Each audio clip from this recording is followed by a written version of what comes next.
Cricket પ્રેમીઓ, તમારી channel cricket બસ 9માં આપનું સ્વાગત છે. ક્રિકેટ ચાહકો, તમે ક્યાંક સાંભળ્યું હશે કે રેકોર્ડ તૂટવા માટે જ બને છે. અને ભારત અને દુનિયાભરના ક્રિકેટ ચાહકો ઈચ્છે છે કે શુભમન ગિલ ઇંગ્લેન્ડ સામેની ત્રીજી ટેસ્ટમાં પણ આવું જ કરે. ગિલ એક રેકોર્ડ તોડી શકે છે જે કેપ્ટન તરીકે શ્રેણીમાં સૌથી વધુ રન બનાવવાનો છે. હાલમાં તે રેકોર્ડ ડોન બ્રેડમેનના નામે છે, જેમણે 1936થી 37માં 5 ટેસ્ટમાં 870 રન બનાવ્યા હતા.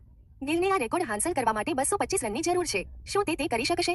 મારું વ્યક્તિગત માનવું છે કે તે આ રેકોર્ડ તોડી શકે છે. બીજો રેકોર્ડ શ્રેણીમાં સૌથી વધુ રન બનાવવાનો છે, જે હાલમાં ફરીથી ડોન બ્રેડમેનના નામે છે, 974 રન સાથે.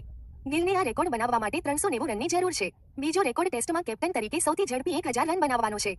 વર્તમાન રેકોર્ડ બીજા કોઈનો નહીં પણ ડોન બ્રેડમેનનો છે. બ્રેડમેને 11 ઇનિંગ્સમાં આ સીમાચિહ્ન હાંસલ કર્યું હતું.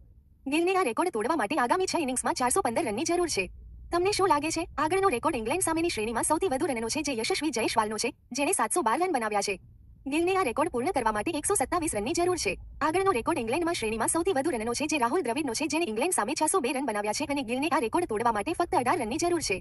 અને આપણે જે છેલ્લો રેકોર્ડ વિશે વાત કરીશું તે કેપ્ટન તરીકે ભારતમાં ઇંગ્લેન્ડ સામે શ્રેણીમાં સૌથી વધુ રનનો છે. આ રેકોર્ડ વિરાટ કોહલીના નામે છે, જેમણે 655 રન બનાવ્યા છે, અને ગિલને આ સીમાચિહ્ન બનાવવા માટે 91 રનની જરૂર છે. તમને શું લાગે છે કે ગિલ ત્રીજી ટેસ્ટમાં કયો રેકોર્ડ તોડશે? કૃપા કરીને ક્રિકેટ બસ નાઉ પર સબસ્ક્રાઇબ કરો અને નીચે ટિપ્પણી કરો. આભાર.